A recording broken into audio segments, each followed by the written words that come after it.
शीर्षकामध्ये नवीन असं काही नाही आहे, कारण श्वास नसेल तर जीवन नाही हे अगदी सोपं समीकरण आहे.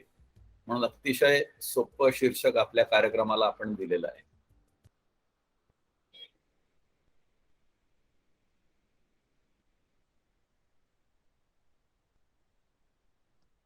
स्क्रीनवर स्लाइड दिसताय का? फक्त असं अंगठा वरती करा म्हणजे मला कळेल की हो. ओके.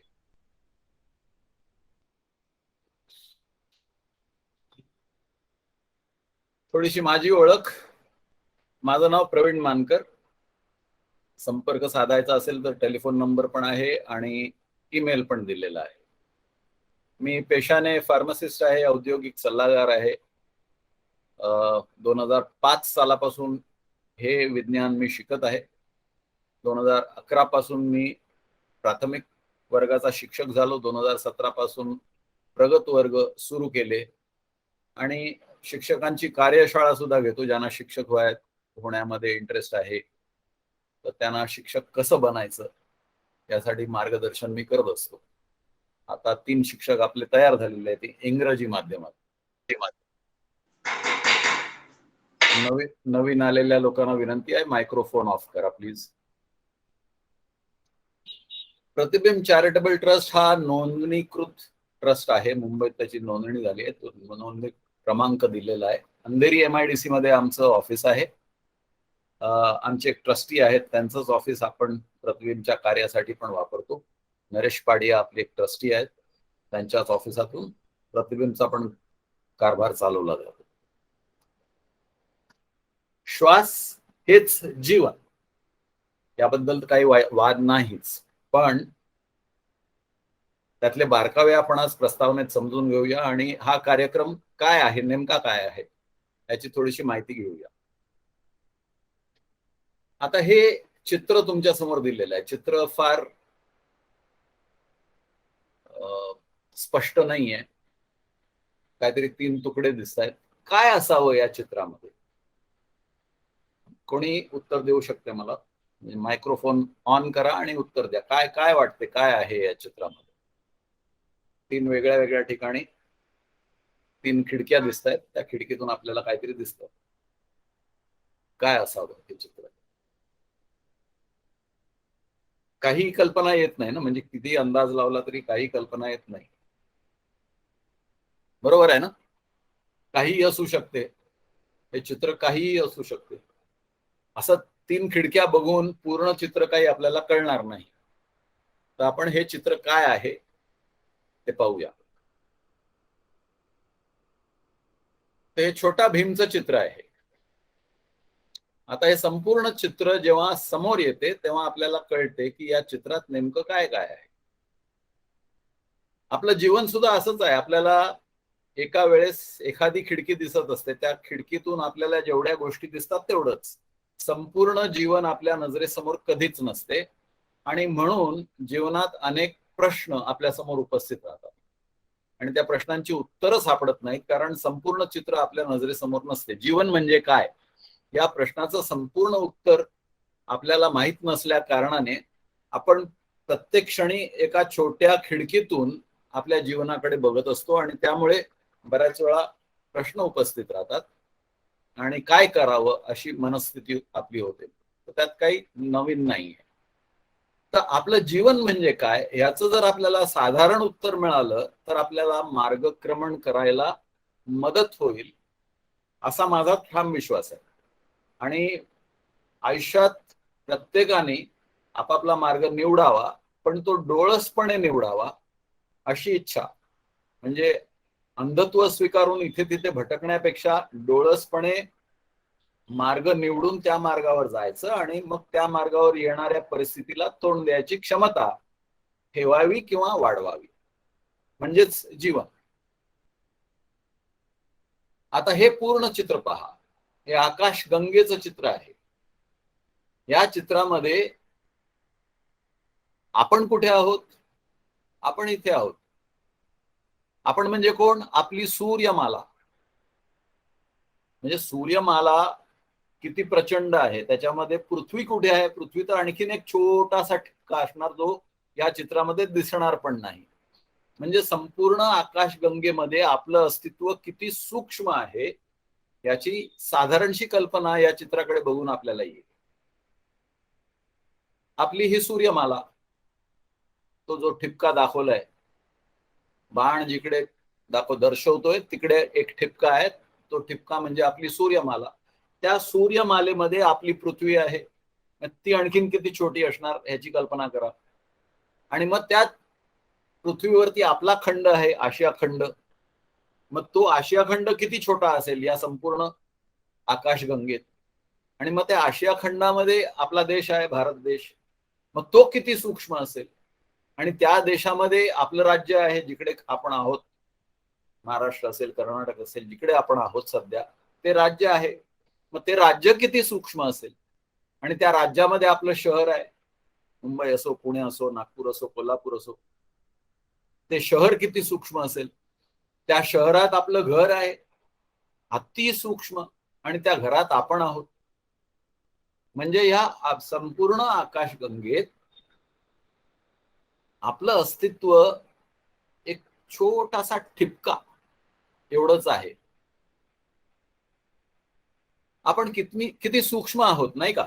संपूर्ण विश्वामध्ये एक व्हायरस जसा असावा, म्हणजे आपल्या शरीरात एखादा कोरोना व्हायरस असेल तर तो दिसतो का, नाही दिसत. अगदी मायक्रोस्कोप वगैरे लावला तरी तो दिसत नाही, इतका सूक्ष्म तो व्हायरस असतो. देवाने वापरलं एक व्हायरस नाशक औषध ज्याचं नाव आहे कोरोना. म्हणजे आपण ह्या आकाशगंगेला लागलेलं व्हायरस आहोत. मनुष्यरूपी एक कोरोना या आकाशगंगेला लागलेला, आणि तो नष्ट करण्यासाठी एक औषध वापरलं गेलं ज्याचं नाव कोरोना.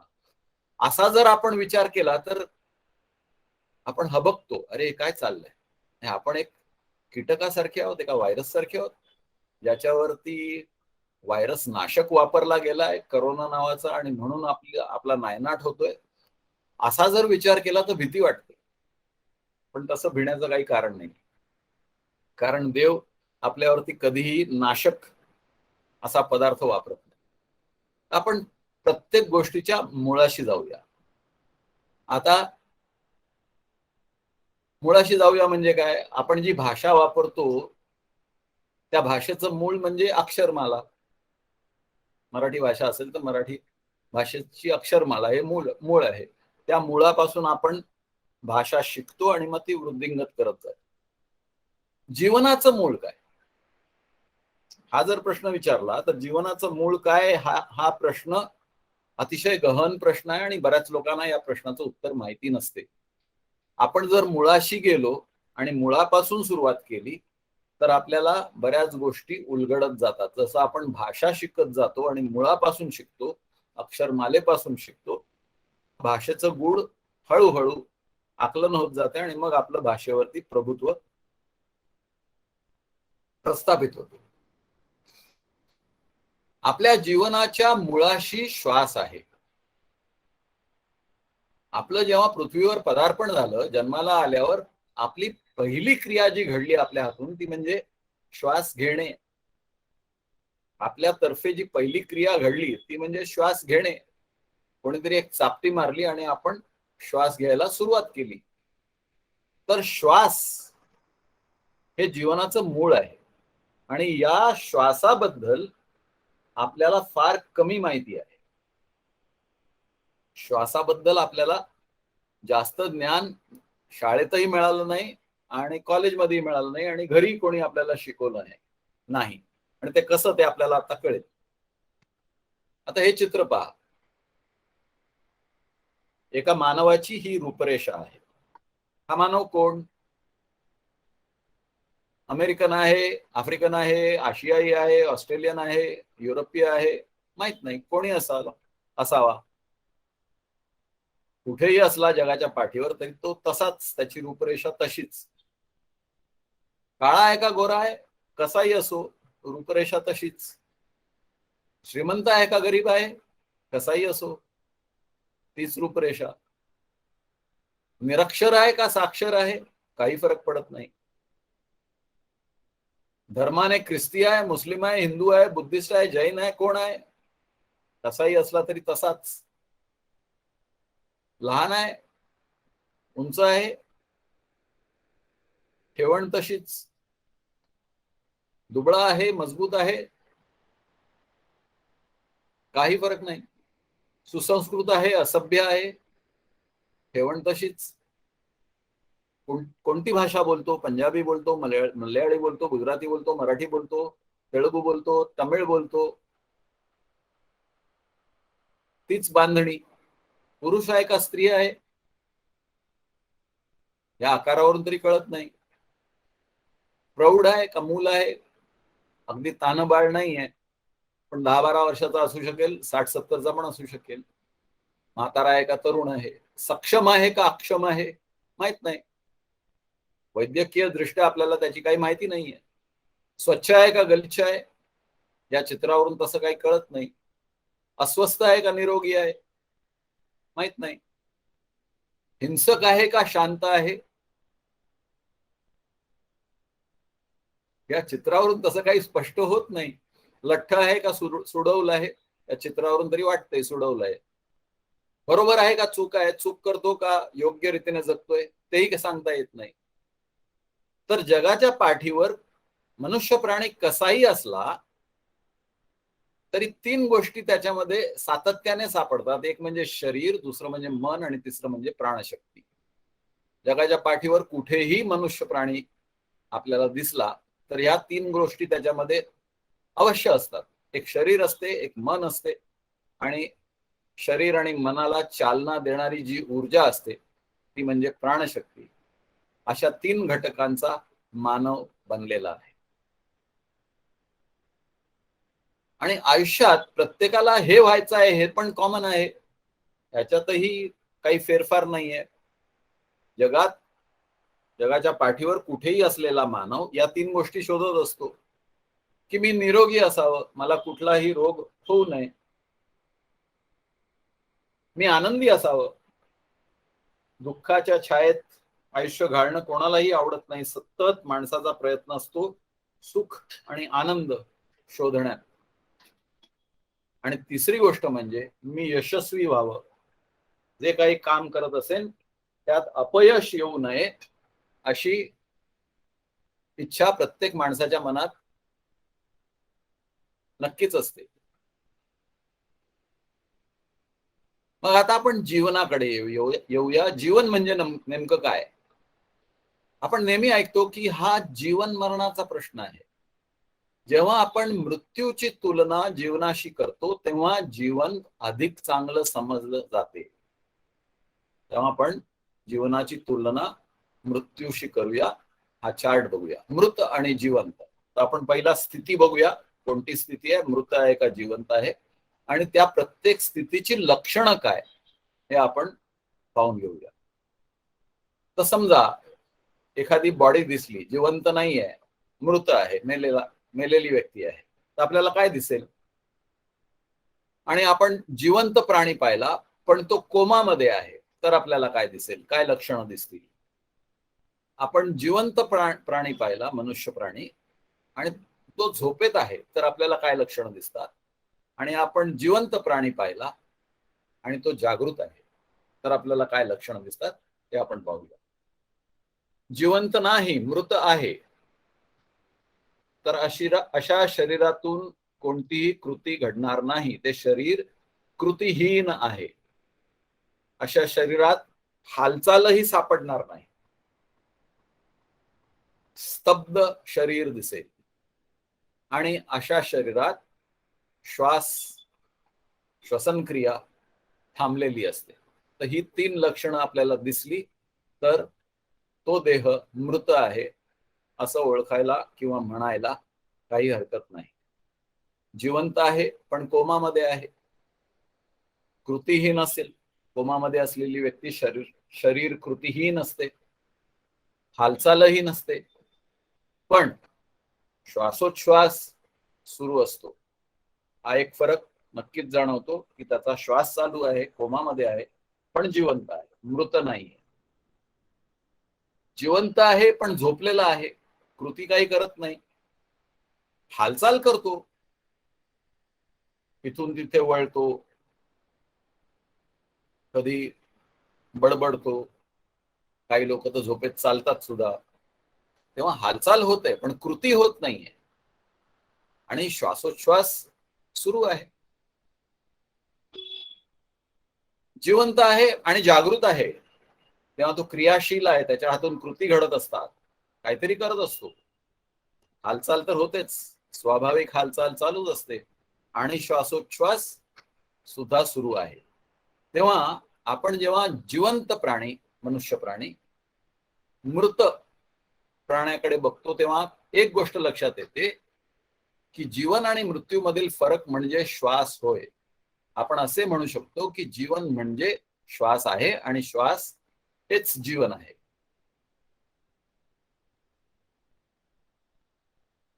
मला जगायचं आहे, परंतु कोमामध्ये नाही. आवडेल का कोमामध्ये जगायला? कोणालाच आवडत नाही कोमामध्ये जगायला. मला जगायचं आहे, परंतु झोपून आयुष्य काढायचं नाहीये. कितीही आळशी जरी मी असलो तरी संपूर्ण वेळ झोपून जगायची माझी इच्छा नसते. त्याला काय जगणं म्हणतात? मला जगायचं आहे, परंतु फक्त श्वास घेऊ इच्छित नाही. मला काहीतरी करायचं आहे, त्याला जगणं म्हणतात. नुसता श्वास सुरू आहे म्हणून जगतो ह्याला काही अर्थ नाही. मी कृती करू इच्छितो, त्याला जीवन ऐसे नाव. क्रिया जीवन आहे, आणि माझी कृती म्हणजेच माझ्या जीवनाची अभिव्यक्ती. मी जे काही कार्य करत असेन त्यामुळे माझी ओळख बनते. मी आता डॉक्टर असेन, माझं कार्य डॉक्टरकीचं आहे म्हणून मी डॉक्टर. मी शिक्षक असेन तर माझं कार्य शिक्षकाचं आहे. मी जर एखादा इंजिनियर असेन तर माझं कार्य इंजिनियरचं आहे. क्रिकेटपटू असेन किंवा खेळाडू असेन तर माझं कार्य खेळाडूचं आहे. गायक असेन तर मी गाणार आहे, किंवा एखादा बिझनेसमॅन असेल तर बिझनेसमॅन असेल, किंवा एखाद्या ऑफिसमध्ये मी कर्मचारी असेल, मॅनेजर असेल, जे काय असेल ते काहीतरी व्यवसाय आहे, आणि त्या व्यवसायामुळे माझी जगामध्ये ओळख बनते की हा डॉक्टर आहे, हा वकील आहे, हा कंपाऊंडर आहे, हा भाजीवाला आहे, हा रिक्षावाला आहे, हा टॅक्सीवाला आहे, हा बस कंडक्टर आहे.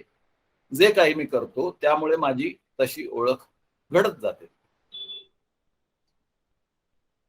क्रिया जीवन आहे किंवा जीवन क्रिया आहे. आणि आपण जीवनामध्ये दोन प्रकारच्या क्रिया करतो, साध्या क्रिया आणि कठीण क्रिया. तर साध्या क्रिया काय आहेत? खाणे पिणे, श्वास घेणे, बोलणे, चालणे, झोपणे, ऐकणे, पाहणे, अगदी विनाप्रयास आपल्याकडून घडत असतात. कोणीही जिवंत मनुष्य या गोष्टी करू शकतो, त्याच्यात काही खास आपल्याला तंत्र लागत नाही. काही कठीण क्रिया आहेत ज्या आपल्याला शिकाव्या लागतात, सराव करावा लागतो. विचार करणे, सर्व मानवजात विचार करते, पण विचार करण्याला दिशा असते, आणि ती जर दिशा मिळवायची असेल तर विचार कसा करावा याचं प्रशिक्षण घ्यावं लागतं. लॉजिक ज्याला म्हणतात, तर्कशास्त्र.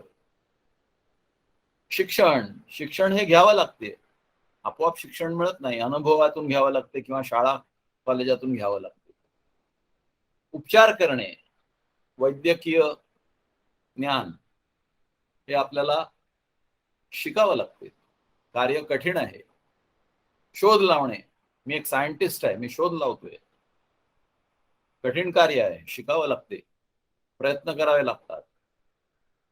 व्यवस्थापन करणे, मी एखादा कंपनीचा मॅनेजर आहे, मॅनेजमेंट काय, अनुभवातून किंवा शाळा कॉलेजातून मला हे शिकावं लागतं. योजना करणे, प्लॅनिंग करणे, आयोजित करणे, ऑर्गनाइज करणे, देखरेख आणि नियंत्रण करणे, मॉनिटरिंग अँड कंट्रोल. तर हे सगळ्या व्यवस्थापनाच्या गोष्टी आहेत, आणि त्या स्वाभाविकपणे मनुष्याला जमत नाही. त्यामागचे नियम, त्यातली कला आपल्याला सरावाने आणि अभ्यासाने शिकावी लागते. अभिव्यक्तीसाठी विश्वाने दिलेले साधन, क्रिया करण्यासाठी विश्वाने आपल्याला साधन दिले आहे, ते म्हणजे शरीर आणि मन. शरीर आणि मन नसेल तर आपली प्राणशक्ती व्यक्त कशी होणार? समजा तुमच्या घरामध्ये इलेक्ट्रिसिटी आहे, पण एकही उपकरण नाही जे इलेक्ट्रिसिटीवर चालते, तर त्या इलेक्ट्रिसिटीचा उपयोग काय? सॉकेट आहे पण बल्ब नाही, दिवा लागणार का? नाही, बल्ब शिवाय दिवा लागणार नाही. सॉकेट आहे पण टेलिव्हिजन नाही, मनोरंजन होणार का? नाही, टेलिव्हिजनच नाही. सॉकेट आहे, रेफ्रिजरेटर नाही, जेवण थंड करू शकणार का? नाही. सॉकेट आहे, ओव्हन नाही, गरम करू शकणार का? नाही. तर इलेक्ट्रिसिटी आहे पण उपकरण नाही, तर त्या इलेक्ट्रिसिटीचा उपयोग करू शकत नाही. तसंच प्राणशक्ती आहे पण शरीर आणि मन नाही, तर त्या प्राणशक्तीला व्यक्त करण्यासाठी लागणारं साधन उपलब्ध नाही. मग ती प्राणशक्ती स्वतःला व्यक्त कशी करणार? आणि ती व्यक्त करण्यासाठी विश्वामध्ये अनेक प्रकारची शरीर आहेत, रूप आहेत आणि मन आहे. म्हणजे मी केवळ मानवाची गोष्ट करत नाही, आपल्याला जनावर दिसतात, वेगवेगळ्या रूपातली जनावर दिसतात, अतिसूक्ष्म दिसतात, कीटाणू, जीवाणू, झुरळ दिसते, पाल दिसते, उंदीर दिसतो, कुत्र दिसते, मांजर दिसते, हत्ती दिसतो, घोडा दिसतो, सिंह दिसतो, वाघ दिसतो, झेब्रा दिसतो, जिराफ दिसतो. रूप अनेक आहेत. झाड दिसते, गवत दिसते, वेगळ्या वेगळ्या प्रकारची रूप आहेत. चिमणी दिसते, कावळा दिसतो, घार दिसते. तर प्राणशक्ती या विविध रूपातून व्यक्त होत असते. शरीर कशाचे बनले आहे? काही प्रणाली आहेत, सिस्टम्स आहेत. रक्ताभिसरण, सर्क्युलेशन, पचन, डायजेशन, मज्जा संस्था, नर्वस सिस्टम, उत्सर्जन संस्था, एक्सक्रिटरी सिस्टम, पुनरुत्पादक प्रणाली, रिप्रोडक्टिव्ह सिस्टम, अशा वेगळ्या वेगळ्या सिस्टम्स आपल्या शरीरामध्ये रचलेल्या आहेत. आणि प्रणाली कशापासून बनवल्या जातात? अवयव, जसे की फुफ्फुस, लंग्स. रेस्पिरेटरी सिस्टम मधला एक ऑर्गन आहे लंग्स. नर्वस सिस्टम मधला दुसरा ऑर्गन आहे मेंदू. सर्क्युलेटरी सिस्टम मधला एक ऑर्गन आहे हृदय, हार्ट. डायजेस्टिव्ह सिस्टम मधला एक ऑर्गन आहे पोट, स्टमक.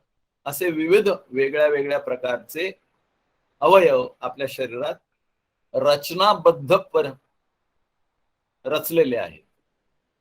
निर्मात्याने ही रचना अगदी सुव्यवस्थितपणे केलेली आहे. मानव म्हणजे मन, आणि मन आपल्या शरीरामध्ये अर्धज्ञात मन आहे आणि ज्ञात मन आहे. शरीरामध्ये प्रणाली आहेत, अवयव आहेत, पेशी आहेत आणि अणू आहे. अतिसूक्ष्म पातळीवर जर आपण पोचलो तर प्रत्येक पेशी ही अणूपासून बनलेली आहे. मानवाच्या मनात जर आपण शिरलो तर अर्धज्ञात मन आहे आणि ज्ञात मन आहे. मनाबद्दल आपण आपल्या कार्यक्रमात सविस्तरपणे बोलणार आहोत. आणि जी गोष्ट आपल्याला दिसत नाही, म्हणजे मनही दिसत नाही, पण मन कळते, कारण मनाशी आपला संपर्क होतो. पण प्राणशक्ती अजिबात कळत नाही. दिसत तर नाहीच, ऐकूही येत नाही, त्याला काही गंधही नसतो, चव नसते, स्पर्शही करता येत नाही. मनही तसंच असते, पण मनाशी आपल्याला खेळता येते, कारण मनामध्ये विचार उमटतात. हा मनाचा खेळ आहे. मनामध्ये भावना असतात, राग असतो, दुःख असते, आनंद असतो, अशा वेगळ्या वेगळ्या भावना असतात, त्याचा अनुभव घेता येतो. प्राणशक्तीचा तसा डायरेक्ट अनुभव आपल्याला कधीच घेता येत नाही. पण या तीन गोष्टी असल्या कारणाने आपण जिवंत आहोत याची साक्ष पटते. आता शरीर आहे पण प्राणशक्ती नाही, काय उपयोग? मी प्रवीण मानकर तुमच्याशी बोलतोय कारण माझ्यात प्राणशक्ती, ती ऊर्जा आहे. समजा आता ही प्राणशक्ती माझ्या शरीरातून निघून गेली, माझं अस्तित्व संपलं. तुम्ही म्हणणार नाही की प्रवीण मानकरला खांद्यावर उचला, तुम्ही म्हणणार बॉडीला खांद्यावर उचला. तुम्ही म्हणणार नाही प्रवीण मानकरला स्मशानात घेऊन जा, तुम्ही म्हणणार बॉडीला स्मशानात घेऊन जा, बॉडीला अग्नी द्या. प्रवीण मानकरला अग्नी देत नाही, बॉडीला अग्नी देतो. प्रवीण मानकरचं अस्तित्व तेव्हा संपते जेव्हा प्राणशक्ती प्रवीण मानकरच्या शरीरातून निघून जाते.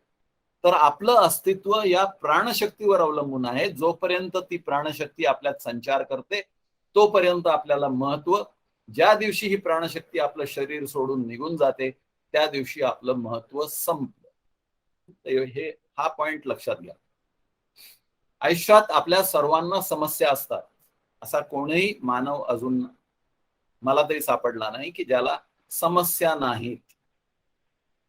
शारीरिक समस्या असतात.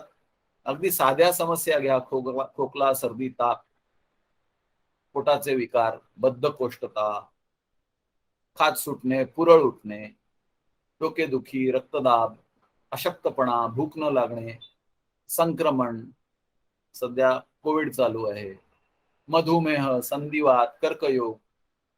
तर शारीरिक समस्या साध्या पण असतील आणि भीषण पण असतील. अगदी साधे उपाय करून सुद्धा आपण बरे होऊ शकतो आणि अतिशय क्लिष्ट उपाय करून सुद्धा आपण बरे होत नाही. तर वेगवेगळ्या आपल्याला शारीरिक समस्या आहेत. पण एक गंमत आहे, जेव्हा शारीरिक समस्या असते तेव्हा त्यावर काहीतरी उपाय असतो. सुरुवातीला आपण घरगुती उपाय करून बघतो. अरे डोकं दुखतंय का, थोडा बाम लाव किंवा एखादा काढा पी किंवा लिंबू, मध आणि गरम पाणी पी, असे आपण काहीतरी घरगुती उपाय करून बघतो आणि डोकेदुखी संपली. नाही संपत, चल क्रोसिन घे. डॉक्टरकडे जायची गरज नाही. क्रोसिन मागव मार्केटमधून, पॅरासिटामॉल खा आणि बरा हो. तरी डोकं नाही थांबलं दुखायचं, जा डॉक्टरकडे. मग डॉक्टर काहीतरी निदान करणार, मग काहीतरी प्रिस्क्रिप्शन लिहून देणार, मग आपण ती औषधं विकत घेणार आणि अशी आशा करणार की या आता परिस्थितीतून आपण बाहेर येणार, या समस्येतून आपण बाहेर येणार. तर शारीरिक समस्येवरती बरेच तोडगे आहेत आणि ते तोडगे आपण अवलंबून त्यातून बाहेर यायचा सतत प्रयत्न करत असतो. आपण या आजारावर उपचार करतो आणि बऱ्याच वेळा त्यातून बाहेरही पडतो. आता येऊया मनाकडे. मानसिक समस्या काय आहेत? राग येतो, कधी कधी भीती वाटते, बऱ्याच वेळा भीती वाटते. मत्सर, भला तेरी कमीज मेरे कमीज से सफेद कैसे. लोभ, आने दो, एवढं मिळेल तेवढं कमी. वासना, दुःख, अहंकार. आपण या आजारावर उपचार करतो का? नाही, कारण आपल्याला हा आजार आहे हे कळतच नाही. हे माझे मनाचे विकार आहेत आणि हे शारीरिक विकाराप्रमाणे अकराळ विक्राळ रूप धारण करू शकतात. यांच्यावर आपल्याला काहीतरी क्रिया करणं आवश्यक आहे, हे आपल्या ध्यानीमनीही नसते. साधा ताप आला तरी आपल्या मनाची चलबिचल होते आणि आपण त्याच्यावरती उपचार करतो. अगदी साधा ताप.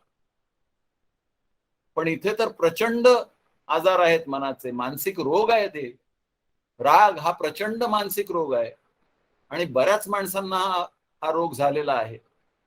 आपण कधीही कुठल्याही डॉक्टरकडे जात नाही, डॉक्टर साहेब मला राग येतो, काहीतरी गोळी द्या, असं आपण कधी म्हणत नाही. डॉक्टर साहेब अतिशय दुःख झालंय मला, माझी नोकरी गेली हो, काही सिरप आहे का तुमच्याकडे, काही इंजेक्शन आहे का तुमच्याकडे?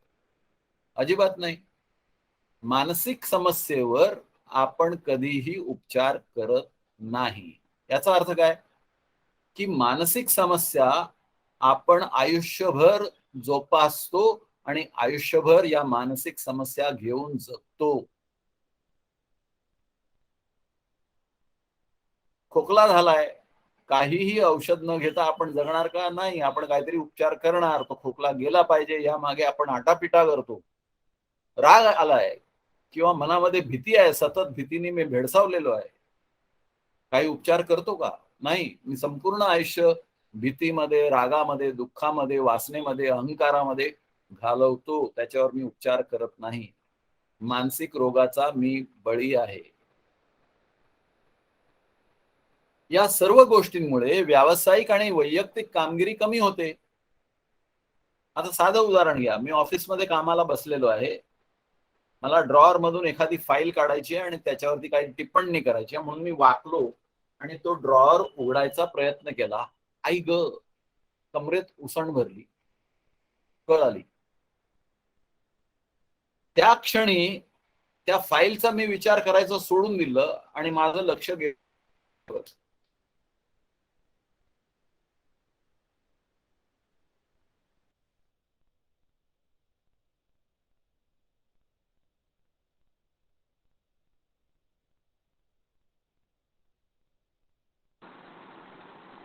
सर आवाज गेला.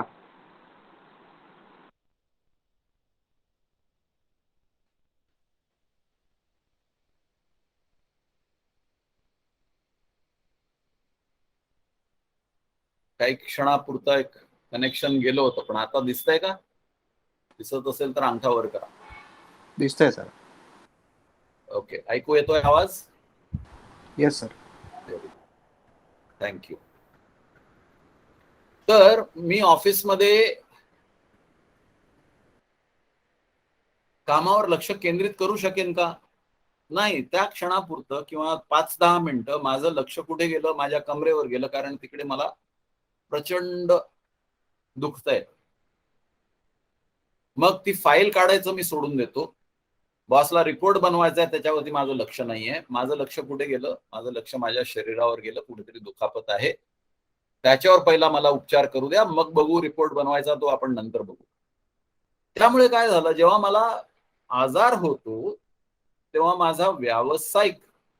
माझी व्यावसायिक कामगिरी कमी पडते. जो रिपोर्ट तयार व्हायला हवा होता तो त्या वेळेत तयार झाला नाही, कारण माझं लक्ष विचलित झालं. मग मी संध्याकाळी घरी जातो आणि घरी गेल्या गेल्या मला बायको विचार, अहो ते बाजारातून येता येता भाजी आणलीत का? काय ग तुझी कटकट आहे? एक तर इकडे बॉसने डोकं खाल्लं, तिकडे माझी कंबर दुखायला लागली आणि आल्याला तू माझं डोकं खातेस. माझ्या मनावरचा ताबा सुटला, मला राग आला. भाजी आणायचं मी विसरलो, बायको नाराज, जेवणाला उशीर. म्हणजे माझ्या वैयक्तिक कामगिरीवर पण त्याचा परिणाम होतो. तर शारीरिक दुखापत आणि मानसिक विकार या दोन्ही गोष्टींमुळे माझ्या कामगिरीवर परिणाम होतो आणि माझ्या यशामध्ये कुठेतरी कमतरता येते. अगदी पराकोटीची गोष्ट करायची तर मी अपयशी होतो.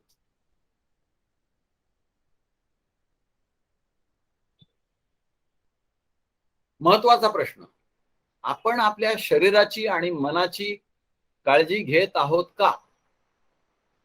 हा जर प्रश्न आपण स्वतःला विचारला तर विविध लोकांकडून विविध उत्तरं येतील. काय उत्तरं येतील? काही म्हणतील नाही, मी माझ्या शरीराची आणि माझ्या मनाची हवी तशी काळजी घेत नाही. काही म्हणतील, हो मी तर प्रचंड काळजी घेतो. खरंही असेल किंवा गैरसमजही असेल. काही म्हणतील, मला माहित नाही बाबा, मी थोडासा व्यायाम करतो, थोडस मनन चिंतन करतो, कधी मधी ध्यानासाठी पण बसतो, रामदेव बाबांचे टीव्ही प्रोग्राम बघतो, पण माहित नाही की त्यामुळे मी माझ्या शरीराचे आणि मनाचे नीट संगोपन करतोय का. मला कल्पना नाही, मी बऱ्याच काही गोष्टी करतो पण माहित नाही. काही म्हणतील करतो पण पुरेसे नाही. शरीराची मी तशी काळजी घेतो, सकाळी मी 30 मिनिटं वॉक घेतो, संध्याकाळी मी जिम मध्ये जातो आणि रात्री मी ध्यान करतो, पण तेवढं समाधान होत नाही. जेवढं मी शरीराकडे आणि मनाकडे लक्ष द्यायला हवं तेवढंच मी देत नाही, म्हणून पुरेसं नाही असं ते उत्तर असेल. आणि ही सगळी उत्तरं बरोबर आहेत. आपापल्या परीने ही सगळी उत्तरं बरोबर आहेत. तुमच्यातील किती जणांनी तुमचे अंतर्गत अवयव साफ केले आहेत? हा जर मी प्रश्न विचारला तर तुम्ही म्हणाल की याला वेळ लागलाय काय? अंतर्गत अवयव कसे साफ करणार बघा. उदाहरणार्थ यकृत, लिव्हर कशी साफ करणार? स्वादुपिंड, पॅनक्रियास कसा साफ करणार? त्याला काही मार्ग आहे का? दात साफ केले का? हो, ब्रश केला. जीभ साफ केली का? हो, जीभ साफ केली. कान साफ केले का? हो. नाक साफ केलं का? हो. डोळे साफ केले का? हो. केस धुतले का? शॅम्पू लावला का? हो. आंघोळ केली का? हो. नख कापली का? हो. स्वादुपिंड साफ केलं का? काय विचारतोय? यकृत साफ केलं का? स्प्लिहा साफ केली का? पोट साफ केलं का? हो. एरंडेल तेल घेतो मी, रविवारी एरंडेल तेल घेतो, पोट साफ केलं. गुडघे साफ केले का? तर असे जर प्रश्न विचारले तर तुम्ही विचार कराल की या माणसाचं डोकं सटकलंय किंवा पाकळी सटकली. काहीही विचारतो. स्वादुपिंड, प्लीहा, यकृत, मेंदू, सांधे वगैरे वगैरे अशा बऱ्याच गोष्टी शरीराच्या आत आहेत ज्याच्याकडे आपलं लक्ष नसते. आणि प्रत्येक यंत्रणेची काहीतरी मेंटेनन्स क्रिया असते. कुठलंही मशीन म्हणा, त्याच्यावर थोडंसं मेंटेनन्स करणं आवश्यक आहे. तर आपल्या शरीराचं मेंटेनन्स कसं करायचं याचं ज्ञान आपल्याला नसते, कोणी दिलेलं नसते. आणि म्हणून आपण कधी कधी आजारी पडत असतो, काही नाही काहीतरी आपल्याला त्रास होतात, विकार होतात, मग डॉक्टरकडे जावं लागते, मग आपल्याला औषधं घ्यावी लागतात, बराचसा पैसा त्याच्यावर खर्च केला जातो. आणि जसं जसं वय वाढत जाते तसं आपल्या शरीराची हानी जास्ती होत जाते आणि मेडिकल बिल आपली वाढत जातात. आणि याच्यावरती आपल्याकडे सहसा काही मार्ग नसतो, कारण आपल्याला या गोष्टी कशा काबूत ठेवायच्या याबद्दल कोणी शिक्षण दिलेलं नसते. तर आपण मुख्य गोष्टीकडे येऊया, म्हणजे श्वास. मी मगाशी म्हटल्याप्रमाणे आपण मुळाशी जाऊया. पहिली गोष्ट काय आपण शिकलो, जगात आपण पाऊल ठेवल्या ठेवल्या पहिली गोष्ट आपण शिकलो ते म्हणजे श्वास. त्या श्वासाबद्दल काही प्रश्न आहेत. आपण योग्य श्वास घेतो का? आता योग्य म्हणजे काय? आम्हाला कोणी शिकवलंच नाही, शाळेत कोणी श्वासाबद्दल आम्हाला काही सांगितलं नाही, कॉलेजमध्ये कोणी काही श्वासाबद्दल बोललंच नाही. तर योग्य श्वास म्हणजे नेमकं काय हे आजपर्यंत मला कोणी सांगितलेलं नाहीये. योग्य श्वास म्हणजे काय बाबा? 1 लिटर दूध दे, म्हणजे त्याला मोजमाप आहे. 1 लिटर दूध दे, 40 रुपये लिटर. ठीक आहे बाबा, मग ते मोजून दे बाबा, 1 लिटर मला मोजून दाखव. किंवा 1 किलो केळी, 1 किलो बटाटे दे, किंवा 1 किलो कांदे दे. त्याला काहीतरी मोजमाप आहे. पण माझा श्वास योग्य आहे का याला मोजमाप काय? आजपर्यंत कोणी शिकवलं नाही, मला माहित नाही. म्हणजे जी गोष्ट मी आयुष्यात पहिल्यांदा केली, आल्या आल्या केली, त्याबद्दल मला काहीच माहिती नाहीये, कोणी शिकवलंच नाही. आणि मी हा कधी प्रश्न विचारलाच नाही की मी जो श्वास घेतोय तो योग्य प्रमाणात घेतोय का? माहित नाही. आम्हाला योग्य प्रकारे श्वास घेण्यास शिकवले गेले आहे का? काही जण योगा क्लासेसला जातात, प्राणायाम वगैरे शिकतात, त्यांना वाटते ते योग्य श्वास घेतात, घेतही असतील, पण मोजमाप आहे का? कल्पना नाही. किती घ्यायला हवं माहित नाही. तुमच्या फुफ्फुसाची क्षमता किती माहित नाही, कोणी सांगितलंच नाही. आपण किती श्वास घेतो कधी मोजलाच नाही, काय सांगणार किती श्वास घेतो ते? आपण किती श्वास घ्यावा हेही कोणी शिकवलं नाही. तर असे साधारण प्रश्न आहेत, पण या प्रश्नांकडे आपण कधी लक्ष दिलेलं नाही. बरोबर आहे की नाही? पटतंय का? पटत असेल तर अंगठावर करा. साधे प्रश्न आहेत, पण याकडे आपण कधी लक्ष दिलेलं नाहीये. आणि हे जर साधे प्रश्न आहेत तर त्याला आपण एवढं महत्व का देतोय? तर याला महत्व आपण देतोय, त्याची कारणं आता पुढे येतील, बघत चला. आपण चांगला श्वास का घ्यावा? आलो मूळ मुद्द्यावरती आलो. चांगला श्वास म्हणजे काय, नेमकं काय? किती श्वास म्हणजे चांगला श्वास, आणि चांगला श्वास म्हणजे नेमकं काय? अजून तरी आम्हाला कोणी शिकवलं नाही, तेव्हा मी याचं उत्तर देऊ शकत नाही. का घ्यावा बघूया. चवीचे उदाहरण घ्या. जर कोणतीही चवीचे नाही, चावीचे उदाहरण घ्या. कोणतीही चावी वापरली गेली नाही तर ती गंजण्यास सुरुवात होते.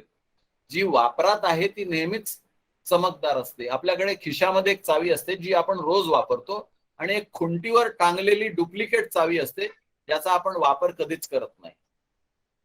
आणि हा अनुभव मला वाटते सगळ्यांना आला असेल. जी खिशात चावी असते किंवा जी पर्समध्ये चावी असते ती नेहमी चकचकीत असते, आणि जी खुंटीवर टांगून ठेवलेली चावी असते त्याला नेहमी गंज लागलेला असतो. पटतंय का? तर ह्यात एक नियम दडलेला आहे. जे वापरतो ते नेहमी चकचकीत किंवा हेल्दी असते, आणि जे वापरत नाही ते नेहमी खराब होत जाते. आता माझा प्रश्न असा आहे, आपण फुफ्फुसांचा वापर किती करतो? काही कल्पना आहे किती करतो? मोजमाप नाही आपल्याकडे, तेव्हा आपण सांगू शकत नाही की माझ्या फुफ्फुसांचा मी वापर किती करतो. उत्तर नाहीये माझ्याकडे. वैद्यकीय वस्तुस्थिती अशी आहे, आणि ही जागतिक हा आकडा जागतिक आहे, की आपण केवळ 10% फुफ्फुसांचा वापर करतो. याचा अर्थ काय? की 90% फुफ्फुस आपण वापरत नाही. आणि चावीचं उदाहरण घेतलं तर जी गोष्ट आपण वापरत नाही ती गंजते, खराब होते, निरुपयोगी होते. हा जर नियम आपण आपल्या फुफ्फुसांच्या बाबतीत लागू केला तर याचा अर्थ असा होतो की जसं जसं आपलं वय वाढत जाते तसं तसं 90% आपली फुफ्फुस काम करत नाही, आणि मग धाप लागणं, दम्यासारखे विकार, लंग फायब्रोसिस असे जे प्रकार आपण ऐकतो याचं कारण आपण फुफ्फुस कधी नीट वापरली नाहीत, त्यांच्यावरती गंज चढलाय, निकामी झाली आहे.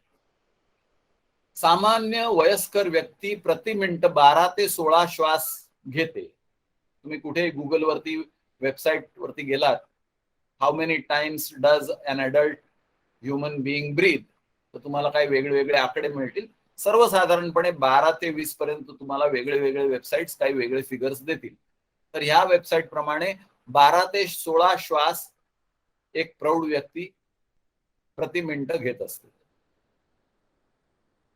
आता हा तक्ता पहा. मुलांचे गट पहा. नवजात बालक 6 महिन्यापर्यंत असेल तर प्रति मिनिट 30 ते 60 श्वास घेतो. एक लहान मूल 30 ते 60 श्वास प्रत्येक मिनिटाला घेत असतो.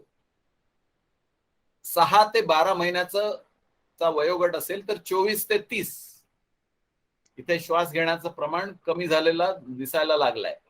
लहान मुलं 1 ते 5 वयोगट 12 ते 20, आणि प्रौढ व्यक्ती म्हणजे 18च्या वरती 8 ते 16.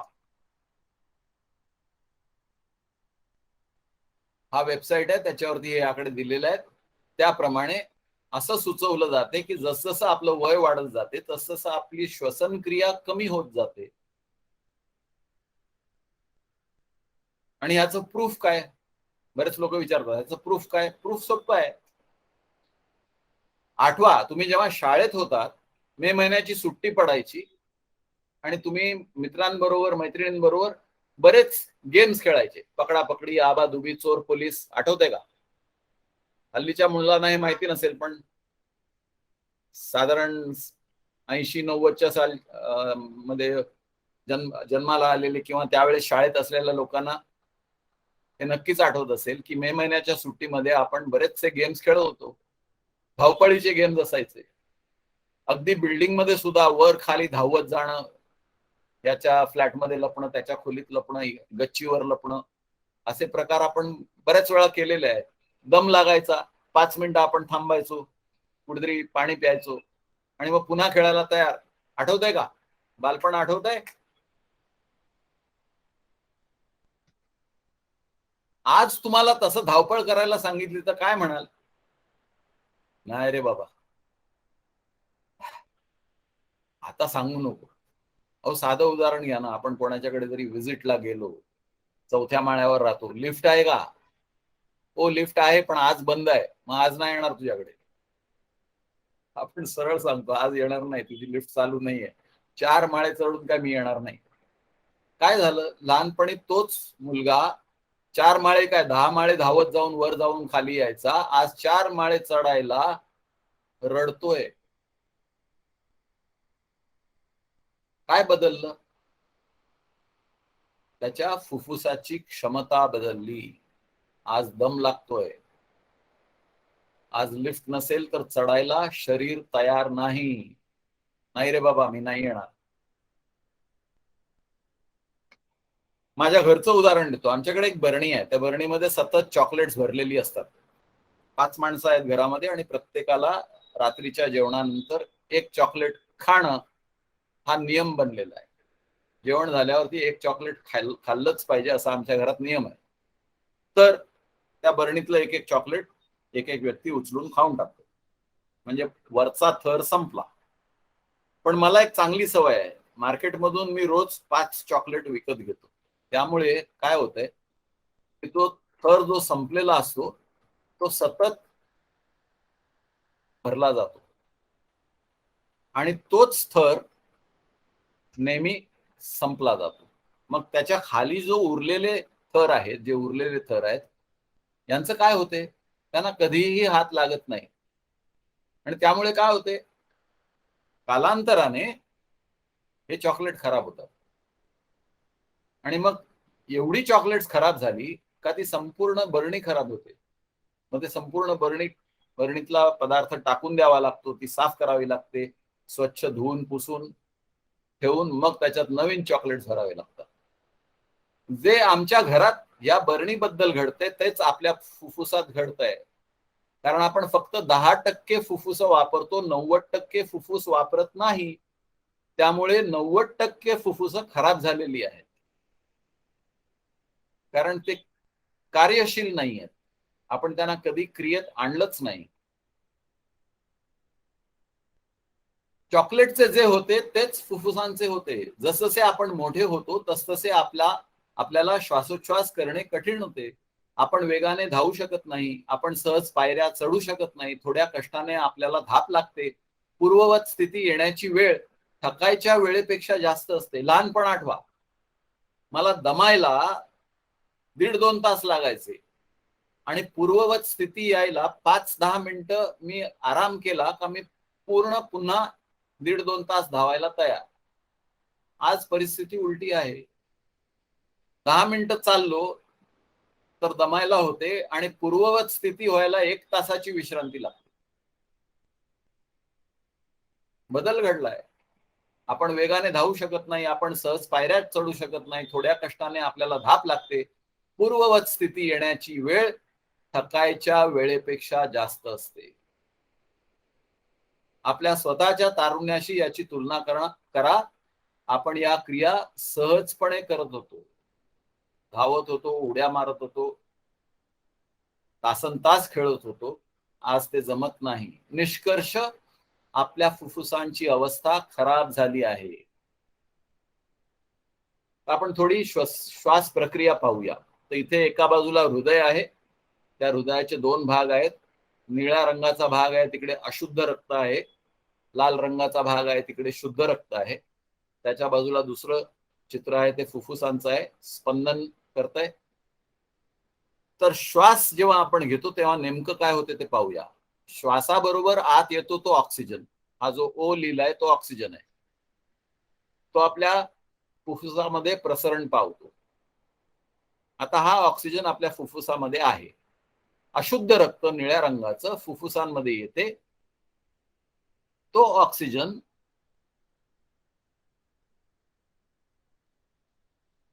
त्या रक्तामध्ये असलेल्या अनावश्यक गोष्टींचा नाश करतो. त्याचं कार्बन डायऑक्साईड म्हणून निर्माण होते आणि ते कार्बन डायऑक्साईड सी म्हणून बाहेर फेकलं जाते. आपल्या नाकाद्वारे बाहेर फेकलं जाते.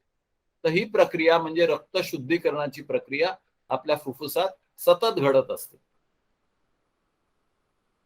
ही झाली साधी प्रक्रिया. जेवढा ऑक्सिजन आपण फुफ्फुसात घेणार तेवढंच शुद्धीकरण होणार. कमी ऑक्सिजन घेतला तर कमी शुद्धीकरण, जास्ती ऑक्सिजन घेतला तर जास्ती शुद्धीकरण. म्हणजे आपल्या रक्ताचं शुद्धीकरण आपल्या श्वसनक्रियेवर अवलंबून आहे. आपली श्वसनक्रिया जर तोकडी असेल तर शुद्धीकरण कमी होणार. श्वसनक्रिया प्रदीर्घ असेल तर शुद्धीकरण जास्ती होणार. हा तक्ता बघा. ह्याच्यात बघण्यासारखी गोष्ट इथे आहे.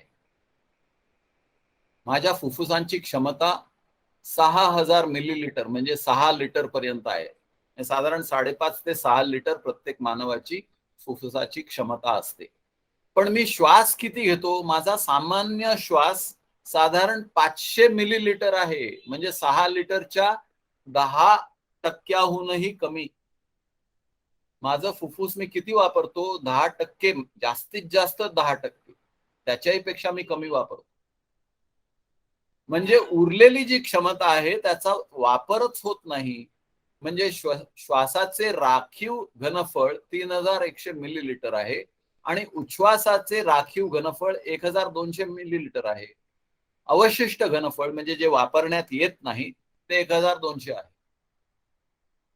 आता समजा या 500 मिलीलिटर मध्ये मी 50 मिलीलिटर श्वासाचं घनफळ वाढवलं, म्हणजे मी आता 550 श्वास घ्यायला लागलो, तर अगदी फार कमी श्रमात मी माझ्या फुफ्फुसांची क्षमता 10% वाढवली.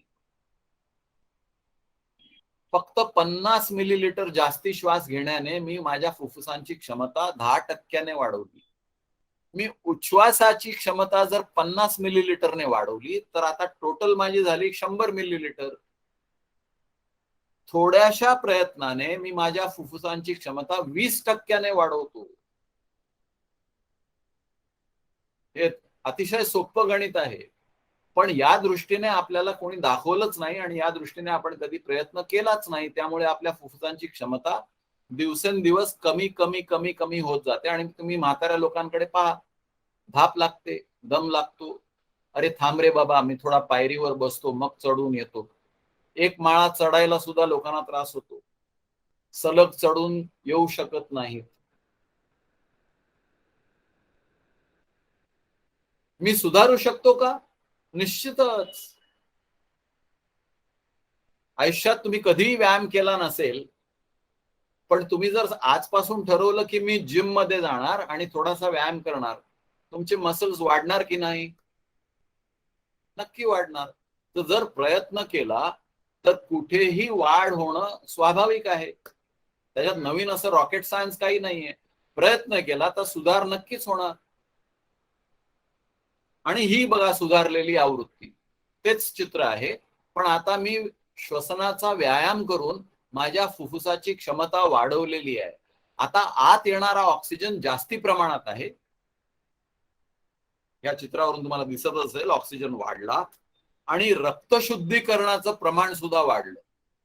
जेवढा ऑक्सिजन माझ्या फुफ्फुसांमध्ये जास्त येणार तेवढं माझं रक्त जास्त शुद्ध होणार. आणि जास्त रक्त शुद्ध झालं म्हणजे काय फायदे होणार? एक म्हणजे मी जे अन्न पचवतो त्यातून जी शक्ती निर्माण होते ती शक्ती उचलण्याची क्षमता माझ्या रक्ताची वाढली, कारण आता रक्त शुद्ध झालेलं आहे तर त्याची क्षमता वाढली. आणि जो कचरा माझ्या शरीरामध्ये वेगळ्या वेगळ्या अवयवांमध्ये होतो तो कचरा उचलण्याची माझ्या रक्ताची ताकद वाढली. का वाढली? कारण तो कचरा फुफ्फुसांमध्ये जाळला जातोय.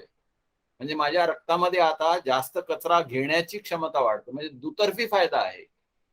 एक म्हणजे पचवलेल्या अन्नातून मिळणारी ताकद जास्ती प्रमाणात उचलली जाते, म्हणजे मी जास्त सुदृढ बनतो. आणि माझ्या शरीरामध्ये जो काही गाळ असतो तो गाळ उचलण्याची क्षमता रक्ताची वाढल्या कारणाने तो गाळ बाहेर फेकण्याची क्षमता वाढते. माझ्या शरीराचं शुद्धीकरण वाढते, प्रत्येक अवयवाचं शुद्धीकरण वाढते. मी जे मगाशी म्हटल्याप्रमाणे मी स्वादुपिंड साफ करू शकतो का? हो करू शकतो. कसं?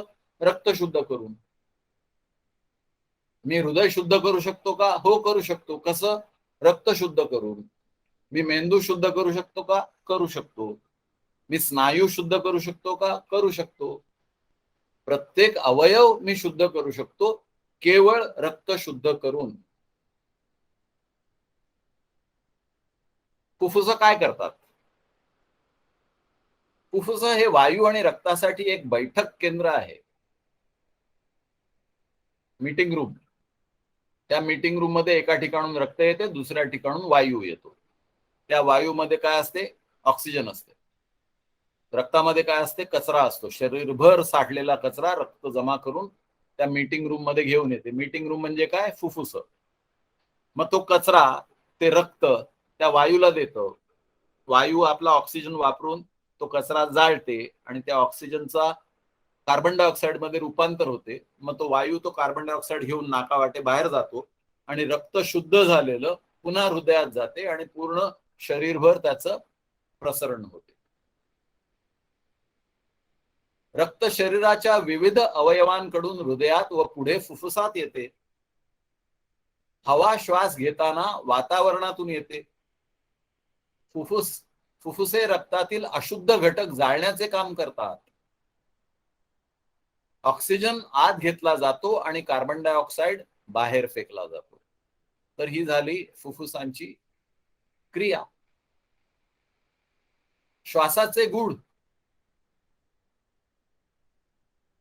श्वसन प्रणालीत रक्त म्युनिसिपालिटीच्या कचरा वाहणाऱ्या गाड्यांचे काम करते. कसे? कर्बोदक वायू म्हणजे कार्बन डायऑक्साईड कुठून आला आहे? हवेतून प्राणवायू आत येतो. प्राणवायू रासायनिक आग आहे, आग जाळते. सेंद्रिय म्हणजे ऑर्गॅनिक पदार्थ जाळल्यावर त्याचे रूपांतर कार्बन डायऑक्साईड कर्बोदक वायूमध्ये होते. हवा रक्तातले काय जाळते? विविध अवयवातून गोळा केलेले अनेक पदार्थ म्हणजे जो कचरा आहे, अनेक अवयवातून आलेला कचरा, तो कचरा जाळते. शुद्ध रक्त हृदयात येते आणि तिथून ते शरीरभर प्रसरण पावते. आता हे चित्राद्वारे आपण पाहूया. तर एका ठिकाणी आपल्याला शरीर दिसते, शरीरामध्ये वेगळे अवयव आहेत. त्या अवयवात कचरा साचतो कारण ते नेहमी कार्य करत असतात. जसं एखादं मशीन काम करत असते तेव्हा त्याचं ऑइल कसं काळं काळं होत जाते, तसं आपल्या शरीरामध्ये अवयव काम करतात तेव्हा तो कचरा निर्माण होतो. तो कचरा ते रक्त उचलते आणि ते अशुद्ध रक्त हृदयात घेऊन येते. ते अशुद्ध रक्त मग हृदयातून फुफ्फुसात येते. नाकातून वायू आत घेतो आपण जेव्हा श्वास घेतो तेव्हा. तो जेव्हा वायू आत घेतो तेव्हा त्याच्याबरोबर ऑक्सिजन हा आतमध्ये येतो. मग ऑक्सिजन फुफ्फुसात गेल्यावर रक्तात असलेले अशुद्ध पदार्थ तो ऑक्सिजन जाळतो. त्याच्यापासून निर्माण होणारा कार्बन डायऑक्साईड त्याच नाकातून आपण बाहेर फेकतो. म्हणजे श्वास ऑक्सिजन, उच्छ्वास कार्बन डायऑक्साईड. हा कार्बन डायऑक्साईड आपण बाहेर फेकला. परिणाम काय होतो? रक्त शुद्ध झालं. हे शुद्ध रक्त पुन्हा हृदयात येते आणि या हृदयातून पुन्हा शरीरभर प्रसरण पावते. प्रत्येक अवयवाला शुद्ध रक्त पोचते. शुद्ध रक्त ऑक्सिजन पण पोचवते, अन्नातून मिळालेली शक्ती पण पोचवते आणि अवयवात निर्माण झालेला कचरा पण उचलते. म्हणून रक्ताला म्युनिसिपालिटी गाडीची उपमा दिलेली आहे. म्युनिसिपालिटीची गाडी कशी आपल्या घरी येऊन कचरा उचलते, तसं रक्त हे मेंदू, हृदय, यकृत, पोट, मूत्रपिंड, स्वादुपिंड, हाडे, स्नायू यातून सगळा तो कचरा उचलते आणि जाळण्यासाठी फुफ्फुसामध्ये घेऊन येते. रक्तात कचरा वाहिन्या आहेत का? का आहेत? आता माझ्या बिल्डिंगमध्ये दिवसाला 2 कचऱ्याच्या पेट्या निर्माण होतात. एक दिवशी आम्हाला नोटीस आली म्युनिसिपालिटीची की उद्यापासून आमची गाडी तुमच्या बिल्डिंग मधून फक्त एकच कचऱ्याची पेटी खाली करणार. तुमच्या रस्त्यावरती चिकार कन्स्ट्रक्शनचं काम चालू आहे, बरेच लोक राहायला आलेले आहेत. आमच्याकडे म्युनिसिपालिटीकडे तेवढ्या गाड्या नाही आहेत, तेव्हा 2 कचऱ्याच्या पेट्या आम्ही घेऊ शकणार नाही, फक्त एकच कचऱ्याची पेटी घेणार. परिणाम काय होणार? 7 दिवसानंतर माझ्या वाड्यामध्ये 7 कचऱ्याच्या पेट्या साचून राहणार कारण म्युनिसिपालिटीने त्या उचलल्या नाही. त्याचा परिणाम काय? एक तो दुर्गंध, दुसरं कीटाणू, पाली, उंदीर, झुरळ, मच्छर, माशा आणि तिसरं रोगराई, वास. जे काम म्युनिसिपालिटी माझ्या बिल्डिंग मध्ये करत नाही तेच आपण आपल्या शरीरात करत नाही. कारण आपल्या शरीरात जमा होणारा कचरा जेवढा हवा आहे तेवढा आपण साफ करत नाही. का साफ करत नाही? कारण जेवढा प्राणवायू लागतो तेवढा आपण श्वास घेत नाही. का घेत नाही? कोणी शिकवलंच नाही. तर इथे बघा कमी श्वासाचा परिणाम. तर एका ठिकाणी लाल नलिका आहे ती आपली रक्त नलिका आहे आणि दुसऱ्या ठिकाणी निळी नलिका आहे ती वायू नलिका आहे. वायू नलिकामध्ये काही ऑक्सिजन आहे आणि लाल नलिकामध्ये बरेचसे कचऱ्याचे तुकडे आहेत. जेव्हा आपण श्वास घेतो तेव्हा रक्तवाहिनीत वायूच्या नळीतून येणारा ऑक्सिजन काही प्रमाणात तो कचरा जाळतो. जेवढा ऑक्सिजन तेवढाच जाळ, आणि मग कार्बन डायऑक्साईड बाहेर जातो. पण ऑक्सिजन कमी असल्या कारणाने रक्तात असलेला जो संपूर्ण कचरा आहे तो काही जाळला जात नाही. मग तो कचरा जातो कुठे? तो शरीरभरच फिरत राहतो, आणि मग असते असते शरीरातल्या रक्तवाहिन्यांमध्ये तो साचत जातो, आणि मग रक्तवाहिन्या असते असते अशा कमी कमी कमी होत जातात. कमी झाल्याने रक्तदाब वाढतो. रक्तदाबाचा परिणाम हृदयावर येतो, आणि हृदयावरती आलेला रक्तदाब आपल्याला ब्लड प्रेशर म्हणून दाखवतो, आणि कालांतराने आपल्याला हार्ट अटॅक नावाचा प्रकार होतो. का होतो? कारण आपण आपल्या रक्ताचं शुद्धीकरण जसं व्हावं तसं केलं नाही. का नाही केलं? कारण आपल्या रक्तामध्ये जेवढ्या प्रमाणात हवा आहे तेवढा प्राणवायू नाही. का नाही? कारण आपल्याला कोणी कसा श्वास घ्यावा हे शिकवलंच नाही. रक्तवाहिन्यामध्ये अवरोध, अशुद्ध तत्वे अवयवांमध्ये साचतात, अवयव निकामी होणे आणि रोग. जे रक्तवाहिन्यांमध्ये होते म्हणजे कचरा साचणं, तेच अवयवांमध्ये होते, आणि त्यामुळे अवयव सुद्धा खराब होऊ लागतात. मन आणि आरोग्याचे आणखीन एक उदाहरण. आता आपण शरीराबद्दल पाहिलं, आपण आता मनाचं पाहूया. रात्री मी एक पिक्चर पाहिल्यावर घरी येत होतो. रस्ता सुनसान होता, समोरून 3 गुंड येत होते. त्यांना पाहून मी घाबरलो. आता काय करायचं? समोरून गुंड येत आहेत, मी एकटाच आहे रस्त्यावर, मदत मागायला रात्रीचा प्रहर आहे, कोणी मदत करायला येणार नाही. माझ्या शरीरात एक यंत्रणा आहे, त्यामुळे ॲड्रिनालिन नावाचा एक पदार्थ माझ्या रक्तात सोडला जातो. मी घाबरलोय, त्या घाबरण्यामुळे माझ्या रक्तात ॲड्रिनालिन सोडलं जाते, त्यामुळे माझं हृदयाचं स्पंदन वाढते आणि माझं रक्ताभिसरण वाढते. माझ्या हातात आणि पायात जास्ती रक्त पोचल्यामुळे जास्ती शक्ती माझ्या हातामध्ये आणि पायामध्ये येते. मी जर ठरवलं तर मी या गुंडांशी लढू शकतो, हातामध्ये तेवढी शक्ती आलेली आहे. आणि मी जर ठरवलं तर मी पळून जाऊ शकतो, पायामध्ये तेवढी शक्ती आलेली आहे. माझ्या मनावर आहे. मला जर वाटलं मी यांच्याशी मारामारी करून यांना मारू शकेन तर मी हाताचा वापर करून यांना मारेन, आणि जर मी घाबरलो तर मी पटपट पळून जाईन. तर मी निश्चय करतो कोण या भानगडीत पडणार, पळून जावं, पळून गेलेलं बरं, तसा मी पळून जातो. ह्याचा अर्थ काय की जेव्हा माझ्या समोर काही प्रॉब्लेम निर्माण झाला तर माझ्या शरीरात एक यंत्रणा आहे जी मला पळायला मदत करते.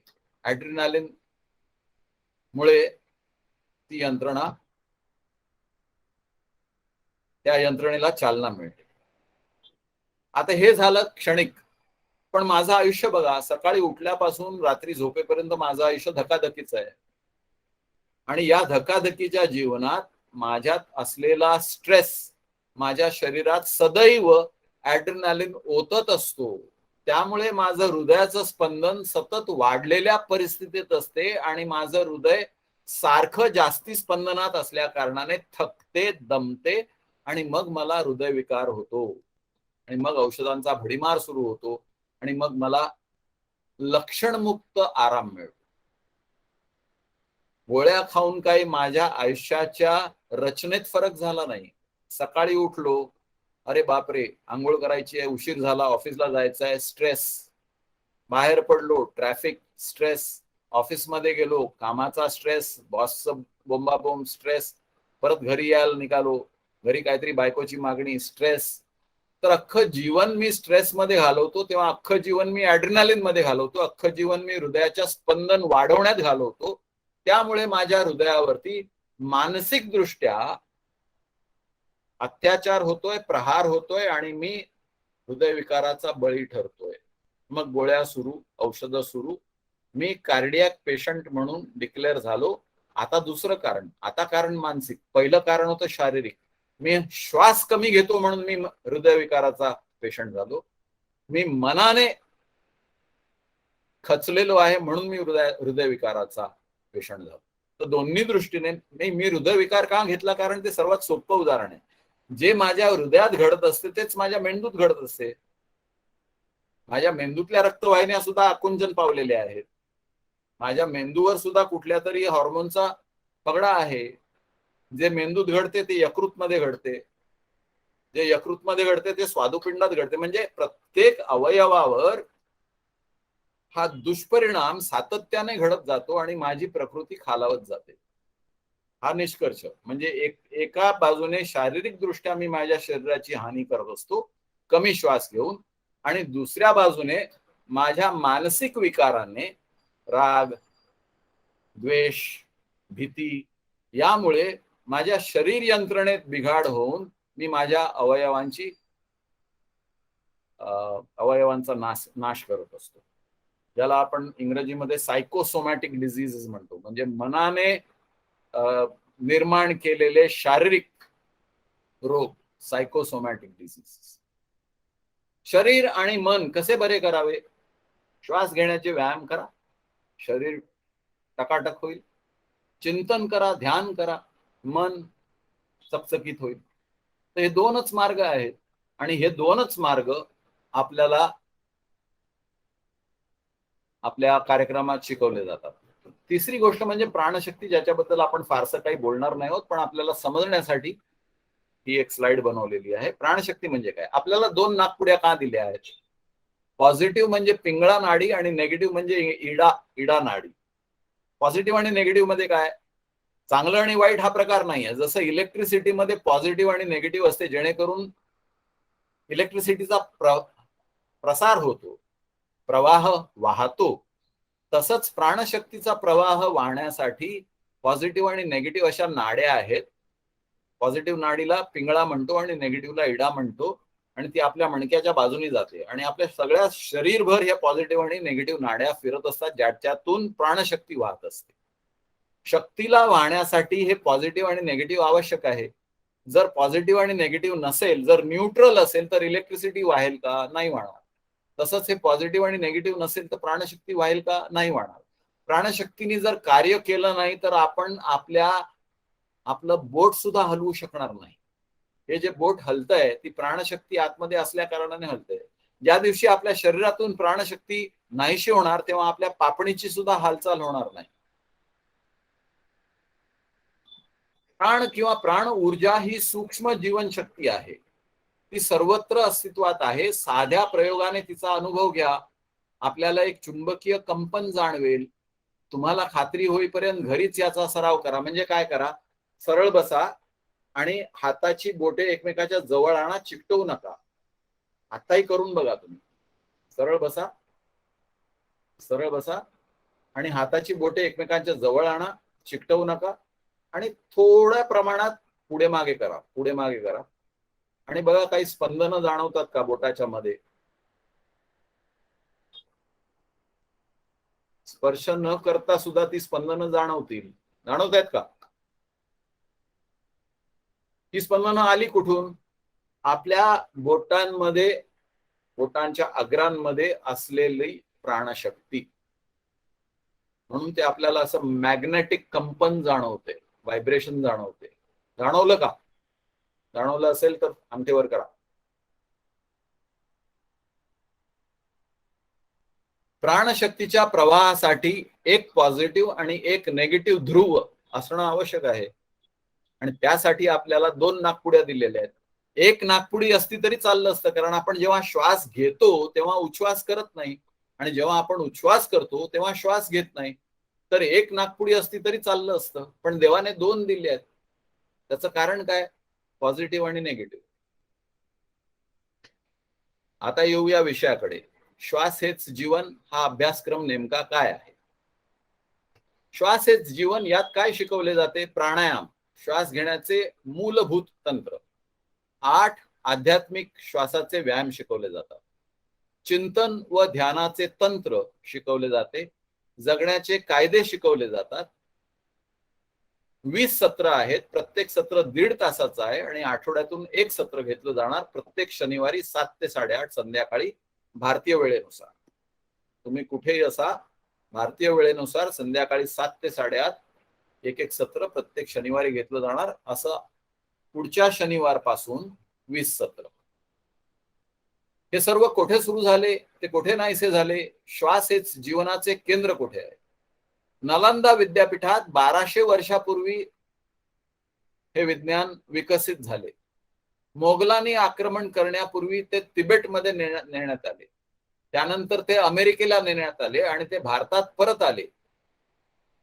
श्वास हेच जीवन या अभ्यासक्रमाचे प्रतिबिंब चॅरिटेबल ट्रस्टचे कार्यालय MIDC अंधेरी पूर्व मुंबईत आहे. हे विज्ञान कधी भारतात परत आले? 1977 साली, म्हणजे आत्ता 41 वर्षापूर्वी ते भारतात परत आले. श्वास हेच जीवन कोण कधी शिकू शकेल? वयाच्या 18व्या वर्षानंतर कधी? वयाची कोणतीही वरची मर्यादा नाही. माझा सर्वात प्रौढ शिक्षक 87 वर्षाचा आहे. श्वास हेच जीवन हा पाठ्यक्रम कधी सुरू होतो? आता आपली ही बॅच नंबर 3 आहे, ती पुढच्या शनिवारपासून सुरू होणार, म्हणजे 23 ऑक्टोबर 21 पासून. आयोजकांनी जाहीर केल्याप्रमाणे पूर्व निर्धारित वेळी, आणि ही वेळ आपल्याला आपल्या वेबसाईटवरती दिसून येईल. श्वास हेच जीवन या पाठ्यक्रमासाठी कोण जबाबदार आहे? श्वास हेच जीवन हा कार्यक्रम कोणी सुरू केला? 1200 वर्षापूर्वी गुरु पद्मसंभव यांनी नालंदा विद्यालयात सुरू केला. एका ब्रिटिश नागरिकाने हा विषय अमेरिकेत नेला. त्या ब्रिटिश नागरिकाचे नाव होते गुरु डिंगलेमी. त्याचं खरं नाव होतं एडविन जॉन डिंगल, पण त्याला तिबेटी नाव दिलं गुरु डिंगलेमी. मग डिंगलेमीने अमेरिकेत त्याचा प्रसार केला. त्याची बातमी गुरु ज्योतिर्मयानंदांना मुंबईत कळली आणि मग त्यांनी हा पूर्ण कार्यक्रम पोस्टाद्वारे 1977 साली भारतामध्ये पुन्हा आणला. श्वास हेच जीवन सध्या भारतात कोण चालवतो? मुंबईत प्रस्थापित असलेला प्रतिबिंब चॅरिटेबल ट्रस्ट हा कार्यक्रम चालवतो. श्वास हेच जीवन कोण शिकवते? प्रतिबिंब चॅरिटेबल ट्रस्ट या संस्थेने कसून शिकवलेले शिक्षक हा कार्यक्रम सध्या इंग्रजीमध्ये शिकवला जातो आणि मराठीमध्ये शिकवला जातो. काही आठवड्यात हा हिंदीमध्ये सुद्धा शिकवला जाईल. शिक्षक निस्वार्थी स्वयंसेवक आहेत. याचा अर्थ काय? शिक्षक एकही पैसा हे शिकवण्यासाठी घेत नाहीत.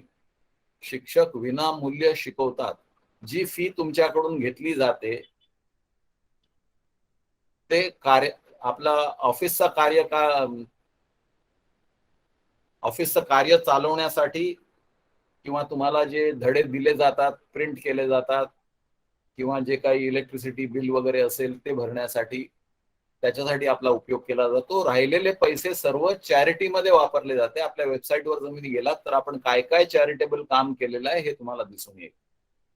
आपण कोविडच्या काळात काय केलेलं आहे, हॉस्पिटलमध्ये कसं ऑपरेशन थिएटरला आपण दिवे लावून दिलेले आहेत, कुठे घरं उद्ध्वस्त झाली तिकडे घरं बांधणी केलेली आहे, कुठे लोकांना गावी जायला आर्थिक मदत केलेली आहे, डब्बेवाल्यांसाठी आपण 2 महिन्याची राशन सामुग्री दिलेली आहे. एका ठिकाणी आपण चेक डॅम बांधलेला आहे जिकडे 1.5 लाख कोटी पाणी जमा करायची सुविधा उपलब्ध करून दिली आहे. त्यामुळे शेतकऱ्यांना वर्षभर पाणी उपलब्ध होईल.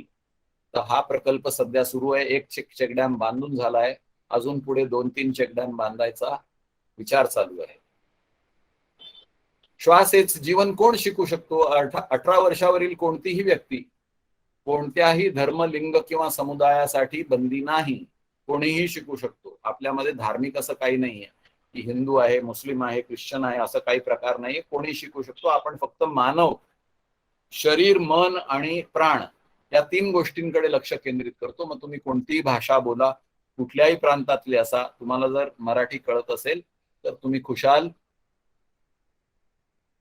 हे तंत्र शिकू शकता. इंग्लिश कळत असेल तर इंग्लिशच्या वर्गात या. श्वास हेच जीवन कसे शिकवले जाते? प्रत्येक सत्रात एक धडा, प्रत्येक धडा 1.5 तासांचा, प्रत्येक पाठ मुद्रित आणि PDF स्वरूपात दिला जातो. मूलभूत पाठ्यक्रमासाठी 20 आठवडे ऐच्छिक अभ्यास गट बनवून सराव करून घेतला जातो. तुम्ही 20 पाठ संपवल्यानंतर प्रतिबिंब चॅरिटेबल ट्रस्ट तर्फे सराव वर्ग घेतले जातात आणि ते फ्री आहेत. तुमची जर इच्छा असेल तर तुम्ही त्या वेळेप्रमाणे त्या सराव वर्गात उपस्थित राहून सराव करू शकता. पाठ्यक्रमाची किंमत किती आहे? संपूर्ण पाठ्यक्रमासाठी प्रति व्यक्ती फक्त 1500 रुपये. म्हणजे तुम्ही 3 पिझ्झा जर खाल्लेत तर तुम्हाला हा पूर्ण कोर्स 20 सत्रांचा उपलब्ध होतो. पण आम्ही फी पिझ्झा मध्ये घेत नाही, फक्त 1500 रुपयात घेतो आणि ते वेबसाईट वरूनच तुम्ही ऑनलाईन पेमेंट करू शकता. या कोर्सचे फायदे काय? शारीरिक आरोग्य, मानसिक संतुलन, जेणेकरून तुम्हाला यश मिळते. मन जेव्हा संतुलित असते तेव्हा विचार करायची शक्ती वाढते आणि मग तुमच्या पदरी यश पडते. आणि आरोग्य आणि यश हातात असेल तर स्वाभाविक आहे तुम्ही आनंदी होणारच. अक्षरशः जादूचा अनुभव घ्या. आपल्याकडे हा कोर्स शिकलेले असे अनेक विद्यार्थी आहेत ज्यांच्या जीवनात जादू घडलेली आहे. जर औषधावरचा तुमचा जर खर्च संपला तर त्या पैशाचं तुम्ही काय करणार? मजाच करणार ना, कुठेतरी वर्ल्ड टूर मारणार, काहीतरी विकत घेणार. औषधावर किती पैसा खर्च होतो? प्रचंड प्रमाणात. 2005 पासून 2021 पर्यंत माझा औषधाचा टोटल खर्च 1000 रुपयाच्या वरती नाहीये. 2005 पासून 2021 किती वर्ष झाली? 16 वर्ष झाली. 16 वर्षात मी माझ्या शरीरावर 1000च्या वरती खर्च केलेला नाही. खरं वाटेल? आणि माझं स्वतःचं औषधाचं दुकान आहे, म्हणजे औषधं मला फ्री मिळतात, मी स्पर्श करत नाही. गुडघे असे 15 वर्षापूर्वी सुजलेले होते. टॅक्सीने जाणं, बीएसटी बसने जाणं, ट्रेनने जाणं बंद केलं होतं, कारण पाय मोडताच येत नाही, चालताच येत नाही. आज तोच मी 16 वर्षानंतर रोज न चुकता 110 बैठका मारतो. 15 वर्षानंतर मी जास्त तरुण झालोय. आणि असे आपल्याकडे बरेच विद्यार्थी आहेत ज्यांना शारीरिकरित्या बरेच फायदे झालेले. मानसिकरित्या मन शांत झालं, चलबिचल कमी होते. बाहेरचं वातावरण कितीही कलुषित असलं आणि कितीही राग येण्याचे प्रसंग आपल्या समोर घडत असले तरी शांत राहू शकणं ही एक मोठी गोष्ट आहे. ती मला जमलेली आहे, बऱ्या प्रमाणात जमलेली आहे. कारण मी अतिशय तापट होतो. तापट म्हणजे मारामाऱ्या करण्यापर्यंत तापट होतो. हे सगळे प्रकार थांबलेले आहेत आणि ते शरीरावर दिसतात. तर बघा, ही जादू तुम्हाला जर आयुष्यात हवी असेल तर आपण पहिल्या 3 पाठामध्ये नवीन नोंदणी करून घेतो. म्हणजे जर समजा आज कोणी येऊ शकलं नाही, मला जर वाटलं की आजचं सत्र चुकलं, तर त्यांना तुम्ही आपल्या वेबसाईटवर जाऊन हे मराठीमध्ये आपलं प्रस्तावना आहे ती दाखवू शकता.